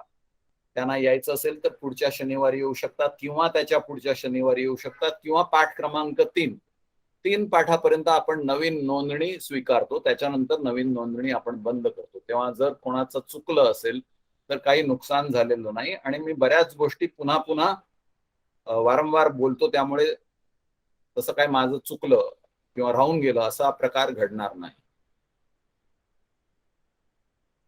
आपले सगळे धडे ऑनलाईन आहेत. गुगल मीटचं लिंक आपल्या व्हॉट्सअप ग्रुपवर पण दिलेलं आहे. त्या लिंकवर क्लिक करून तुम्ही येऊ शकता. आल्यावर ताबडतोब व्हिडिओ ऑन करा आणि मायक्रोफोन ऑफ करा, म्हणजे कोणालाही डिस्टर्बन्स होणार नाही. नोंदणीची प्रक्रिया पण फार सोपी आहे. वेबसाईट वरून तुम्ही नोंदणी करू शकता, ऑनलाईन पेमेंट करू शकता, ताबडतोब तुम्हाला ऑनलाईन रिसिप्ट पण मिळेल. आणि जर तुम्ही जॉईन करणार असाल तर 5 मिनिटं आधी या, म्हणजे वर्ग सुरू झाल्यानंतर इतरांना डिस्टर्बन्स नको.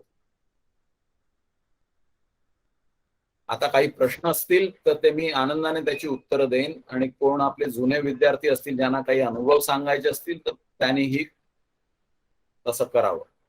काही प्रश्न असतील तर विचारा आणि मी त्याची उत्तरं देईन. हे संपर्क करायची ही डिटेल्स आहेत. आपल्या 2 ऍडमिन आहेत, स्मिता राव आणि वृषाली देशपांडे. या दोघी आपल्याला मदत करतात. तुम्हाला काही प्रश्न असतील तर त्यांना फोन करून तुम्ही विचारू शकता. आता तुमचे काही प्रश्न असतील तर ते मी सांगेन. उत्तर देईन. विचारा.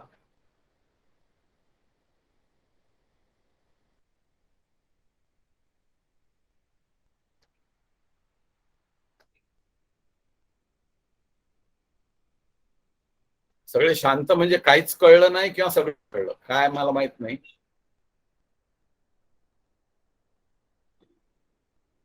एकही प्रश्न नाही. कमाल आहे.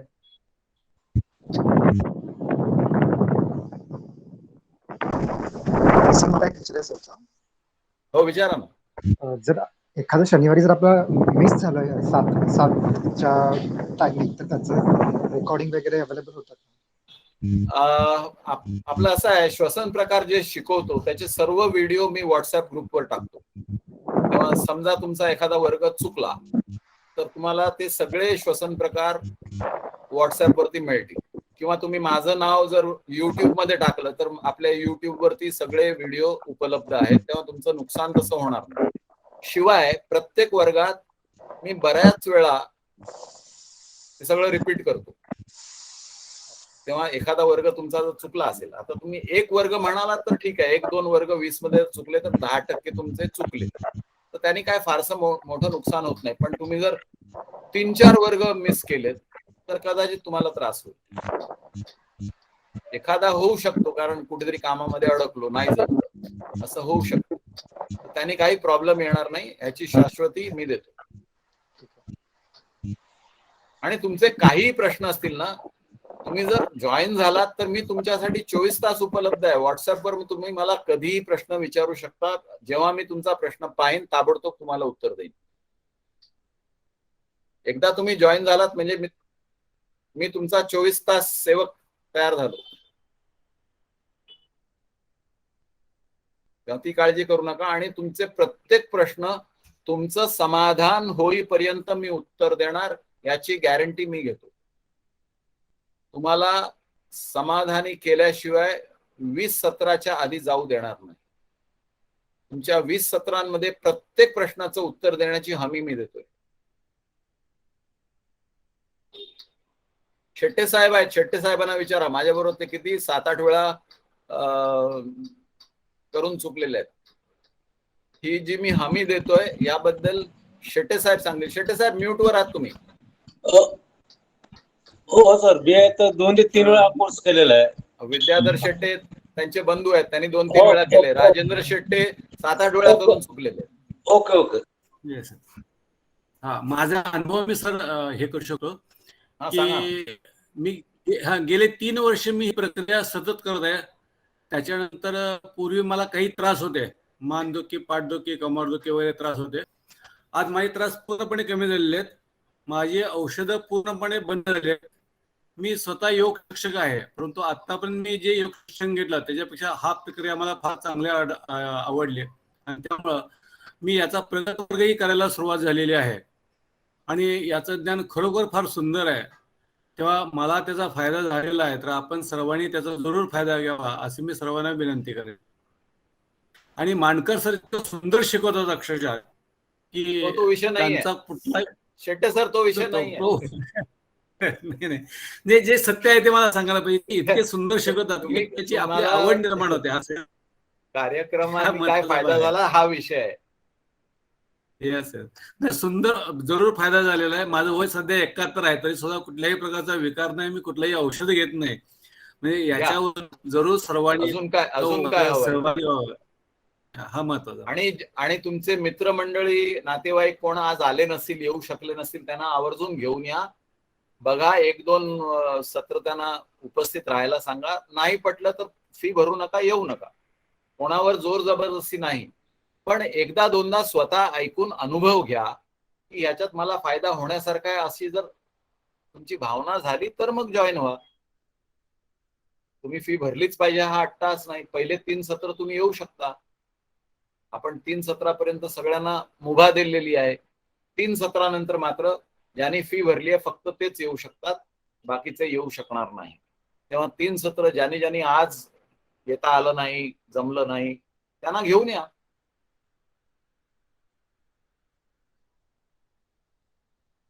अजून काही प्रश्न? आपले वैभव साहेब आहेत तिकडे मंत्री, वैभव मंत्री, ते अमेरिकेतून आहेत, दुसऱ्यांदा करतायत. वैभव काही बोलणार का?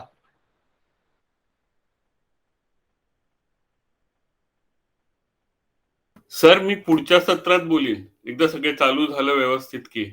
मला सांगण्यासारखं नाही. भरपूर आहे पण थोडस सांगा आज काहीतरी, मग पुढच्या सत्रात पुन्हा सांगा, कारण आणखी नवीन लोक येतील. नवीन लोक येत राहणार ना 1, 2, 3 मध्ये. आज थोडस बोला काहीतरी, आणि जरा लोकांना बघून द्या वैभव किती सुंदर दिसतात ते.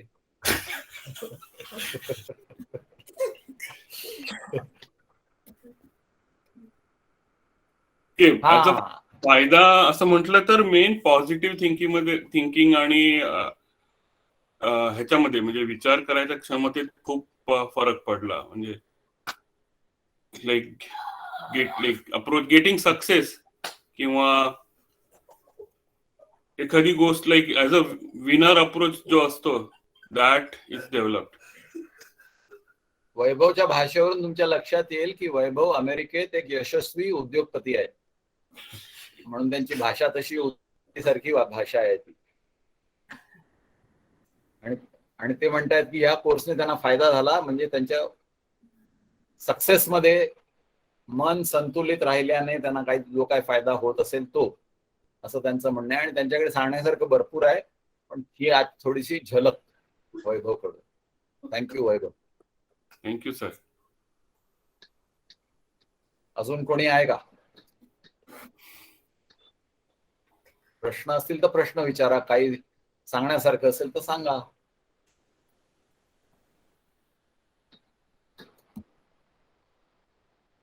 आपलं सत्र संपल्यावर मी असा 10-15 मिनिटं लोकांना देतो, काही प्रश्न असतील तर विचारा. काही समजलं नाही किंवा आयुष्यातल्या काही अडचणी, त्यांच्यावर कशी मात करायची, कुठलेही प्रश्न, सगळे प्रश्न तुम्हाला सोयीस्कर असतील वर्गात विचारा, सोयीस्कर वाटत नसेल तर पर्सनली विचारा, कसंही. सगळ्या प्रश्नांची तुमचं समाधान होण्यापर्यंत उत्तर देण्याची हमी मी घेतो.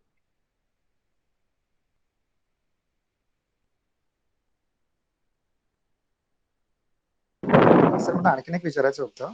विचारा. हे म्हणजे आपले जे श्वसन प्रकार आहेत आणि ध्यान, याच्यामध्ये आपला दिवसामध्ये प्रत्येक दिवशी आपल्याला किती वेळ द्यावा लागेल, म्हणजे जेव्हा सुरू होईल? मला हा प्रश्न कोणीही विचारू नये, कारण माझं उत्तर एकच आहे, 24 तास. कारण ना हा कोर्स नाही आहे, ही जीवनशैली आहे, आणि आपण जीवन 24 तास जगत असतो. योग्य रीतीने कसं जगायचं हे आपल्याला हा कोर्स शिकवतो. मी श्वास कसा घ्यायचा, आता मी श्वास चांगला 10 मिनिटं घ्यायचा का 24 तास घ्यायचा, हा निर्णय कोणी घ्यायचा? मीच घ्यायचा. चांगल्या रीतीने श्वास मी फक्त 10 मिनिटं घ्यायचा का 24 तास घ्यायचा, हा निर्णय कोणाचा? तुम्ही आता त्याला सराव म्हणून बघताय, म्हणून 10 मिनिटं, अर्धा तास, 1 तास, जे काय तुमच्या मनामध्ये लिमिट असेल ते लिमिट तुम्ही स्वतः आखून घेताय. पण जेव्हा तुम्ही त्याला जीवनशैली म्हणता, तुम्ही रोज दात घासता की नाही?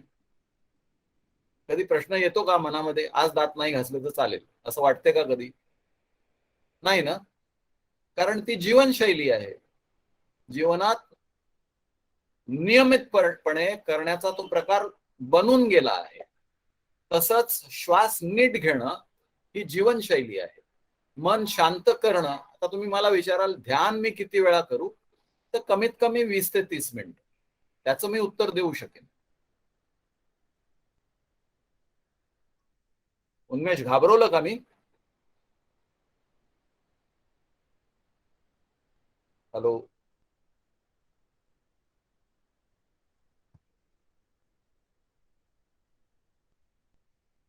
उन्मेष बहुतेक डिस्कनेक्ट झाले.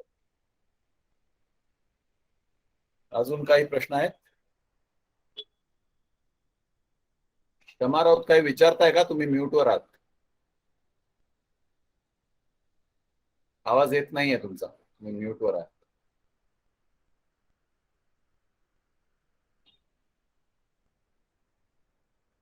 मला मालती धुलिया पण दिसत आहेत, त्या माझ्या इंग्लिश वर्गाच्या स्टुडंट आहेत. बऱ्याच वेळा त्यांनी रिपीट केलेलं आहे. मराठीला आलेला पाहून मला आनंद झालाय, मालती धुलियांना पाहून. निर्मल अडवीरकर पण गेल्या सत्रात होत्या, त्याही आज आलेल्या आहेत. हा सर, नमस्कार. मी कंटिन्यू करणार आहे हा नमस्कार. बेसिक परत. काही अनुभव सांगणार का? लास्ट त्याच्यात मी सांगितले, कारण मला पण हे नवीन लोक आहेत ना, आता या नवीन लोकांना हो सांगा. हो अनुभव म्हणजे मला एक तर कॉन्फिडन्स लेवल वाढली, मनाची चलबिचलता कमी झाली आणि थोडासा शरीरावर पण चांगला परिणाम झाला.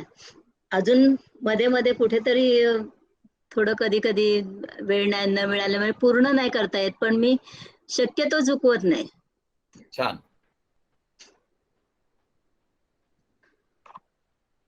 अजून काही प्रश्न आहेत? नसतील तर आपण थांबूया आणि पुढच्या शनिवारी भेटूया. सचिन मांडवकर, काही आहेत का प्रश्न? मी अगदी ध्यान लावून ऐकत होतात. प्रश्न काय नाही, माझ्या बहिणीने बोललेली हे जॉईन करायला. अच्छा अच्छा. झालेलं आहे. काय नाव बहिणीचं? मीना मुदगल. अच्छा. बघू आता हे करून बघू, सगळं व्यवस्थित होईल. अवश्य अवश्य.